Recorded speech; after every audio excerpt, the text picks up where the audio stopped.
Assalamualaikum warahmatullahi wabarakatuh. Nama saya Mahasiswi Nika Putri dengan NPM 2317051039. Di sini di mata kuliah Sistem Pakar di materi keempat itu Fuzzy Expert System. Nah, dalam kehidupan nyata pengetahuan pakar sering tidak mutlak benar atau salah. Misalnya suhu 3,5 derajat Celcius bisa dianggap normal oleh sebagian orang. Bisa juga dianggap demam. Logika klasik yang hanya mengenal 0 salah atau 1 benar tidak cukup untuk menghadapi kondisi seperti ini. Solusinya adalah Fuzzy Expert System, yaitu sistem pakar yang memanfaatkan logika fuzzy untuk mengelola informasi yang tidak pasti dan samar. Jadi, Fuzzy Expert System sama dengan sistem pakar ditambah fuzzy logic. Apa sih Fuzzy Expert System itu? Nah, Fuzzy Expert System itu adalah sistem pakar yang menggabungkan basic knowledge atau basis pengetahuan, aturan if-then dari pakar dengan mesin inferensi fuzzy. Nah, tujuannya adalah membantu membuat keputusan atau diagnosis meskipun informasi tidak pasti atau bersifat samar. Selanjutnya, komponen dari Fuzzy Expert System ini ada fuzzification, itu mengubah input tegas scripts menjadi bentuk fuzzy. Terus ada basis pengetahuan berisi aturan if-then dari pakar. Selanjutnya, mesin inferensi fuzzy melakukan penalaran menggunakan aturan fuzzy untuk menggabungkan input menjadi output. Selanjutnya ada diffusification, mengubah hasil fuzzy menjadi output nyata. Nah, tahapan proses dalam Fuzzy Expert ini, alur kerja ini pertama input, terus fuzzification, inferensi, diffusification, lalu ada outputnya.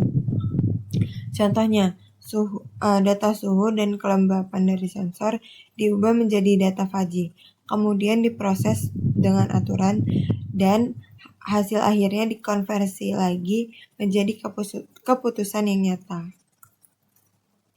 Nah, contoh aturan Fuzzy Expert System ini, misalnya dalam sistem pengaturan AC otomatis. Nah, jika suhu rendah, maka kipas sama dengan pelan. Jika suhu sedang, maka kipas itu sedang. Jika suhu tinggi, maka kipas itu menjadi cepat. Nah, kalau suhunya 30 derajat, sistem tidak langsung memilih pelan atau cepat. Bisa memberi kombinasi, misalnya sedang 70% dan cepat 30%. Gitu. Nah, contoh kasusnya nyata itu di bidang medis. Diagnosis penyakit berdasarkan gejala samar. Contohnya batuk ringan, sama dia tuh demamnya tuh sedang. Kemungkinan dia tuh bronkitis. Terus ada di pengendalian otomatis. Misalnya AC otomatis sama kipas pintar, terus mesin cuci berbasis fuzzy. Terus sistem mendukung keputusan.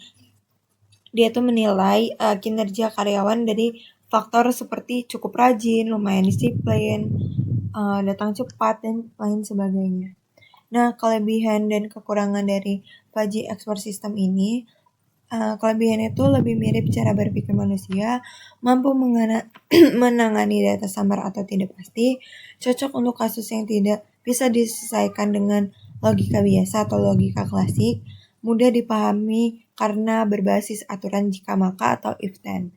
Nah, kekurangannya itu membutuhkan rancangan fungsi keanggotaan yang tepat, hasil bisa berbeda jika aturan fuzzy tidak lengkap, lebih sulit dioptimalkan jika variabelnya sangat banyak. Nah, kesimpulannya, Fuzzy Expert System adalah gabungan antara sistem pakar dan logika fuzzy. Sistem ini mampu menangani ketidakpastian, ketidaktepatan, dan data samar. Proses meliputi fuzzification, inferensi, dan diffusification. Banyak digunakan Fuzzy Expert System ini banyak digunakan dalam berbagai bidang, mulai dari medis, otomasi, hingga pengambilan keputusan. Nah, mungkin itu saja yang bisa saya sampaikan. Kurang lebihnya mohon maaf. Wabillahi taufiq wal hidayah. Wassalamualaikum warahmatullahi wabarakatuh.